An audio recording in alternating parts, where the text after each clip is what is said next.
Lower position पे, या आप ये भी कह सकते हो 360 में ये आप पढ़ोगे कि जो चीज़ हमारे पास प्रेजेंट होती है फ्रंट पे वो चली जाती है बैक पे।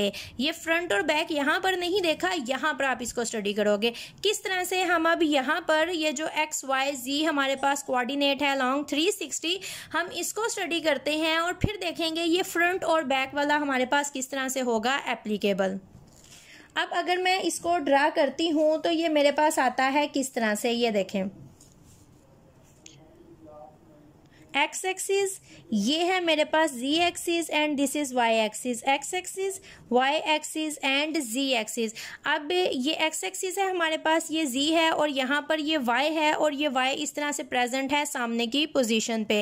अब अगर मैं कहती हूँ ये जी एक्सिस के राउंड, अब ये देखें एक्स एक्सिस जी एक्सिस वाई एक्सिस, अगर मैं एक्स एक्सिस इस तरह से पकड़ूं और इस तरह से इसको 180 पे पूरा एक रोटेट करूं, तो रोटेट करने पे अब आपने उसको एक्स और वाई के लॉन्ग तो देख लिया है, तो ये एक्स जो राइट साइड पे है ये मूव करके आ जाएगा लेफ्ट साइड पे। अब ये जो वाई यहाँ पर पड़ा हुआ था, जब ये एक रोटेशन लेगा तो ये इस तरह से जाएगा और जब एक और रोटेशन लेगा तो ये बैक साइड पे आ जाएगा हमारे पास। ये पहले फ्रंट साइड पे यहाँ पर था, एक रोटेशन में ये इस तरह से हुआ और दूसरी रोटेशन में ये बिल्कुल बैक साइड पे चला जाएगा। तो इस तरह से जब हम 180 पे रोटेशन देते हैं, जी को पकड़ के हमने रोटेट किया है, तो जिस चीज को हम पकड़ के या जिसको हम एज एन एक्सिस मानते हैं, एक्सिस को आगे डिटेल में स्टडी करेंगे तो ज्यादा अच्छी तरह समझ आएगी, वो चीज मूव नहीं करती, वो एक्सिस मूव नहीं करता। जी के अलोंग हमने रोटेट किया तो जी यहाँ पर रोटेट नहीं करेगा, जो बाकी इसके साथ अटैच है एक्सिस वो सारे रोटेट करेंगे। तो हमारे पास एक्स पहले राइट साइड पे था तो ये मूव होके हो जाएगा लेफ्ट साइड पे, जो पीछे आपने स्टडी किया। ये जो वाई सामने था, एक इसने ये मूव लिया और एक ये मूव लिया तो ये चला गया पीछे, तो इसको हम यहाँ पर ड्रा कर लेंगे इस तरह से। ये हमारे पास होती है 180 के अलोंग रोटेशन। ये हमने रोटेशन थोड़ी सी स्टडी की है क्योंकि आगे जो कुछ भी हमने सारा स्टडी करना है वो सारी रोटेशन ही होगी हमारे पास। तो सबसे पहले हम स्टडी करना शुरू करते हैं एक्सिस ऑफ सिमेट्री, जो हमारे पास सबसे पहला टॉपिक आता है, जिसके लिए यूज़ किया जाता है कैपिटल सी और साथ में स्मॉल लिखा जाता है एन। एन यहाँ पर क्या होता है, एन हमारे पास यहाँ पर होता है ऑर्डर ऑफ एक्सिस। अब ये ऑर्डर ऑफ एक्सिस जो एन है इसको कैलकुलेट किस तरह से करते हैं, इसके लिए एक फार्मूला है जो कि होता है 360 पूरा सर्कल होता है डिवाइडेड बाय थीटा। थीटा क्या होगा, थीटा वो एंगल होगा जिसके अराउंड हम यहाँ पर रोटेशन करेंगे। बहुत आसान है, ये चीज़ें इस तरह से सुनने में मुश्किल लग रही हैं, जब आप इनको अप्लाई करते जाओगे तो ये सारा कुछ बहुत आसान लगेगा आपको। अब हमने जो दो बातें आपने याद रखनी है, जब भी अब हम एक्सिस ऑफ सिमेट्री को स्टडी करने लगे हैं तो हम यहाँ पर रोटेशन करेंगे, बारी बारी सी एन कैलकुलेट करेंगे। हम यहाँ पर एग्जाम्पल लेंगे मॉलिक्यूल्स की, जो आपका फेवरेट मॉलिक्यूल है वाटर, स्टार्ट हम उधर से करेंगे। जैसे हम जब भी साल्ट स्टडी करते हैं तो हमेशा NaCl लेते हैं, हमारा फेवरेट है। जब भी आप सिमेट्री को स्टडी करोगे तो बात वाटर से शुरू होगी क्योंकि वो हमारा फेवरेट है। तो यहाँ पर आपने CN कैलकुलेट करना होता है, बेसिकली डिफरेंट मॉलिक्यूल्स का CN कैलकुलेट करने का मतलब है कि आप इसका एक्सिस ऑफ सिमेट्री स्टडी कर रहे हैं। तो उसके लिए दो बातें जो आपने हमेशा याद रखनी है। पहली बात, आपने क्या करना होता है, आपने एक इमेजिनरी एक्सिस पास करना है।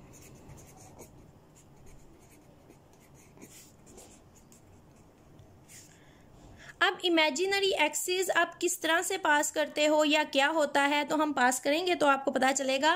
पहली बात, आपने इमेजिनरी एक्सिस पास करना है और इमेजिनरी एक्सिस को पास करते हुए जो बात आपने ध्यान में रखनी है वो ये बात याद रखनी है कि जो आपका इमेजिनरी एक्सिस है ये हमेशा होना चाहिए सिमेट्रिकल। अब इसका क्या मतलब है, ये किस तरह से सिमेट्रिकल होना चाहिए, तो पहले मैं आपको सिमेट्रिकल एक्सिस समझाती हूँ, फिर उसके बाद हम CN को कैलकुलेट करेंगे। दो एग्जाम्पल लेंगे एंड आई होप आपको उन दोनों एग्जाम्पल से इमेजिनरी एक्सिस कैसे पास करना है और वो सिमेट्रिकल कैसे होना चाहिए ये दोनों समझ आ जाएगी। अब ये देखें, हमने लिया है यहाँ पर वाटर मॉलिक्यूल, जो कि हमारे पास इस तरह से आता है वी शेप। अब जब मैंने इसको रोटेट करना है, इसका CN कैलकुलेट करना है, एक्सिस ऑफ सिमेट्री देखना है, तो मैं यहाँ से इस तरह से एक इमेजिनरी एक्सिस को करूँगी पास, और इमेजिनरी एक्सिस जो पास करवाया है, अब फॉर एग्जांपल मैं आपको एग्जांपल देती हूँ, ये जो मेरी फिंगर्स हैं, ये एक हाइड्रोजन है, ये दूसरा हाइड्रोजन है, यहाँ पर ये ऑक्सीजन है, ठीक है। ये वी शेप इस तरह से हमारे पास प्रेजेंट है। अब मैंने इस तरह सेंटर से एक इमेजिनरी एक्सिस पास करवाया है और मैंने रोटेशन करवानी है, तो इस तरह से यहाँ पर होगी रोटेशन। ये पूरी 180 की मैंने इसको दी है रोटेशन। तो ये सेंटर से मैंने एक इमेजिनरी एक्सिस पास करवाया है और ये सिमेट्रिकल भी है। ये सिमेट्रिकल किस तरह से है? सिमेट्रिकल समझने के लिए सबसे आसान चीज़, सिमेट्रिकल एक्सिस ऐसा होना चाहिए, अगर आप यहाँ पर मिरर रखते हो तो मिरर में इसका रिफ्लेक्शन आएगा और एक पूरा स्ट्रक्चर आपके पास ड्रा होगा, और जो यहाँ पर आपको रिफ्लेक्शन नज़र आ रहा है, जैसे आप मिरर उठाओ वही रिफ्लेक्शन आपके पास यहाँ भी होना चाहिए। मीन्स एक्सिस ऐसा होना चाहिए जो स्ट्रक्चर को 2 इक्वल पार्ट्स में कट करे। मतलब जब एक इमेजिनरी एक्सिस आप इस तरह से पास करवाओगे तो आपके पास क्या होगा, आपके पास वो जो एक्सिस है वो स्ट्रक्चर को डिवाइड कर रहा है 2 पार्ट्स में। ज़रूरी नहीं 2 पार्ट्स में डिवाइड करे, लेकिन वो 2 पार्ट्स में हम कहते हैं कि वो डिवाइड कर रहा है, जो हमें यहाँ पर नजर आ रहा है। और सिमेट्रिकल होने का मतलब ये है कि जो वो एक्सिस है उसकी राइट हैंड साइड, उसकी राइट हैंड साइड, उसकी लेफ्ट हैंड साइड दोनों होनी चाहिए सेम। एक्सिस टोटली सेंटर में से गुजरना चाहिए। वो सेंटर किसी भी तरफ से हो सकता है, किसी भी तरह का हो सकता है। सिर्फ पॉइंट ये है कि जो हमारा स्ट्रक्चर है वो 2 इक्वल पार्ट्स में कट होना चाहिए। मैं एक और एग्जांपल लेती हूं जिससे आपको ज़्यादा अच्छी तरह से समझ आएगी। दूसरी हम एग्जांपल लेते हैं SF4 की। This is sulphur and this is fluorine. इसका स्ट्रक्चर इस तरह से, इसका स्ट्रक्चर जो आपको देखने में लगेगा यहाँ पर सल्फर है, फ्लोरीन फ्लोरीन फ्लोरीन फ्लोरीन, ऐसा नहीं होता। इस तरह से मेरे पास सल्फर होती है, एक फ्लोरीन अपर साइड पे होती है, दूसरी फ्लोरीन लोअर साइड पे होती है, एक फ्लोरीन होती है यहाँ पर और दूसरी फ्लोरीन मेरे पास होती है यहाँ पर। अब अगर हम देखें तो मैं इसको इस तरह से एक्सिस पास करवा सकती हूँ इसमें से। जब मैं इस तरह से एक्सिस पास करवाऊंगी तो यहाँ पर मैं अगर मिरर रखती हूँ तो एक फ्लोरीन यहाँ पर नजर आएगा, एक फ्लोरीन यहाँ पर नजर आएगा, और मिरर उठाती हूँ तो यहाँ पर तो फ्लोरीन नहीं है, तो ये एक्सिस मेरा ठीक नहीं होगा। अब मैं अगर एक एक्सिस ये ले लेती हूँ इस तरह से, अब यहाँ पर इस तरह से कट करने के बाद यहाँ पर सामने मुझे फ्लोरीन नजर आ रहा है, लेकिन जब मैं एक्सिस के बाद यहाँ देखती हूँ तो फ्लोरीन नहीं है। और अगर मैं इस तरह से भी कट करती हूँ तो ये इक्वल पार्ट्स में कट नहीं हो रहा। लेकिन अगर मैं एक्सिस इसमें से पास करवाती हूँ इस तरह से, ये मैंने एक इमेजिनरी एक्सिस पास करवाया है, और अब अगर आप यहाँ पर मिरर रखते हो तो एक फ्लोरीन यहाँ पर है और एक फ्लोरीन यहाँ पर है। जब आप मिरर उठाते हो तो सेम ही यहाँ पर फ्लोरीन और यहाँ पर फ्लोरीन आएगी। तो एक इमेजिनरी एक्सिस पास करवाना है जो कि होना चाहिए सिमेट्रिकल। तो ये एक इमेजिनरी एक्सिस यहाँ से हमने पास करवाया है और वो सिमेट्रिकल है। कैसे? क्योंकि उसने स्ट्रक्चर को 2 इक्वल पार्ट्स में कट किया है। लेफ्ट और side, left side and right side ये दोनों हो रही हैं हमारे पास इक्वल। अब हम इस तरह से देख लेंगे, ये हमारी लेफ्ट हो गई, ये हमारी राइट हो गई। This is our choice, simple. तो स्ट्रक्चर को सिमेट्रिकल एक्सिस क्या करता है, टोटल इक्वल पार्ट्स में कर देता है कट। ये सिमेट्रिकल एक्सिस के लिए मैंने आपको एग्जांपल्स दी थी 2। तो अब हम क्या करते हैं, हम प्रॉपर अपना टॉपिक स्टार्ट करते हैं जो कि हमारे पास होता है एक्सिस ऑफ सिमेट्री। तो हम यहाँ पर क्या करेंगे, हम एक एक एग्जाम्पल लेते जाएंगे, CN कैलकुलेट करते जाएंगे। सिर्फ इतना ही करना है हमने, और कुछ याद करने के लिए, लिखने के लिए बहुत ज़्यादा थ्योरी इसमें नहीं आती है, सिर्फ एग्जाम्पल्स ही कोड होंगे। तो एग्जाम्पल लिख लेते हैं। Number 1, our favourite molecule is H2O। Start भी हम इसी से कर, ये हमने ले लिया है वाटर मॉलिक्यूल। अब सबसे पहला काम हमारे पास क्या है, हमने इमेजिनरी एक्सिस करवाना है पास जो कि हो सिमेट्रिकल। तो ये इमेजिनरी एक्सिस मैंने यहाँ पर पास करवाया और ये सिमेट्रिकल है। आप देख सकते हो ये साइड, ये side, right side, left side, दोनों जो एक्सिस के साइड्स आती हैं वो हमारे पास हैं इक्वल।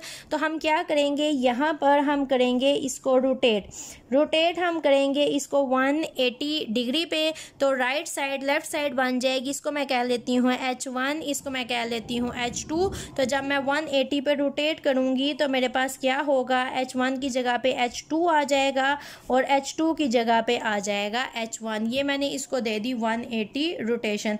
अब अगर मैं इसका n कैलकुलेट करूं तो n किस तरह से कैलकुलेट करते हैं, n कैलकुलेट करने का फार्मूला था 360 divided by theta. Theta is our angle जिस पे हमने रोटेशन दी है, तो n is equal 360 divided by 180, this is equal to 2। तो ये हमारे पास आ जाता है C2। ये मैं कह देती हूँ कि ये वाटर की मैंने रोटेशन दी है C2, यहाँ पर वाटर C2 के अलोंग हमारे पास कर रहा है रोटेट। ये वाटर की हमने रोटेशन स्टडी की है।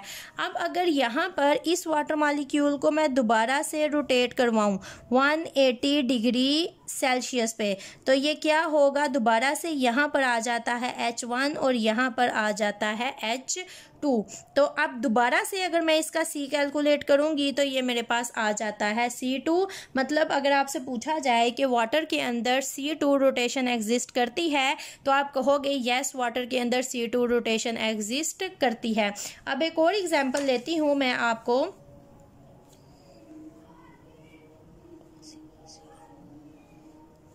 तो वाटर के अंदर रोटेशन एग्जिस्ट। अब एक क्वेश्चन जो आपके माइंड में आ रहा होगा, मेरे माइंड में भी आता है, जब मैंने वाटर मॉलिक्यूल की 180 पे रोटेशन पढ़ी तो सबसे पहले जो मेरे माइंड में क्वेश्चन आया वो ये था कि डायरेक्टली हमने 180 पे ही क्यों रोटेट किया, हमने ऐसा क्यों नहीं किया कि पहले हमने 90 डिग्री पे रोटेट किया हो, हमने वो C कैलकुलेट किया हो, फिर उसके बाद हम 180 पे गए हों।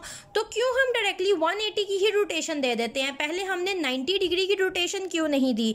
तो ये क्वेश्चन जब मेरे माइंड में आया तो डेफिनेटली इसको मैंने स्टडी किया। तो अब मैं आपको बताती हूँ कि 90 की रोटेशन जब हम देते हैं वाटर को तो हमारे पास होता क्या है। अब ये देखें, ये है वाटर मॉलिक्यूल मेरे पास इस तरह से, एक हाइड्रोजन यहाँ पर है, एक हाइड्रोजन यहाँ पर है। मतलब अब मेरे पास ये दो पोजीशंस आती हैं जहाँ पर प्रेजेंट है हाइड्रोजन्स। अब 90 की जब मैं रोटेशन दूंगी तो ये 90 की रोटेशन है। अब देखें, ये लेफ्ट साइड पे एक हाइड्रोजन है, ये राइट साइड पे एक हाइड्रोजन है। अब जब 90 रोटेट देंगे तो ये जो मेरे पास इस तरह से है ये इस पोजीशन में आ जाएगा, इस तरह से। ये हमारे पास 90 की रोटेशन हुई है। तो अब एक हाइड्रोजन मेरे पास अपर पोजीशन पे आ गया है, दूसरा हाइड्रोजन मेरे पास लोअर पोजीशन पे आ गया है।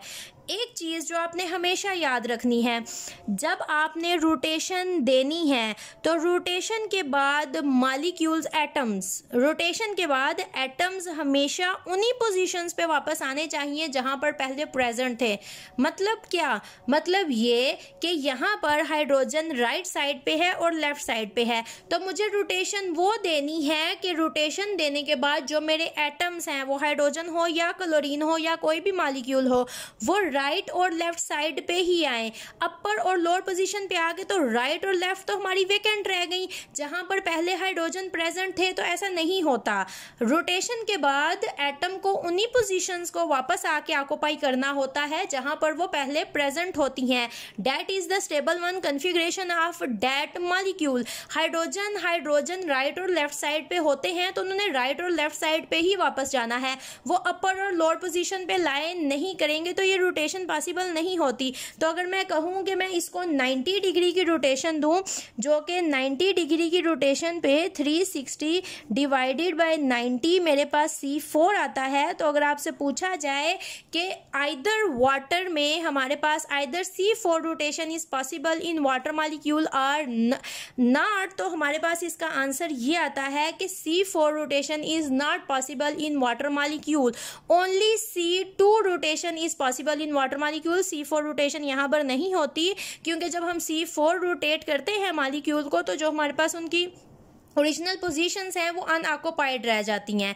तो ये सिचुएशन हमारे पास एक्सेप्टेबल नहीं होती। तो इसलिए जो हमारे पास रोटेशन होती है वाटर मॉलिक्यूल में C2 होती है।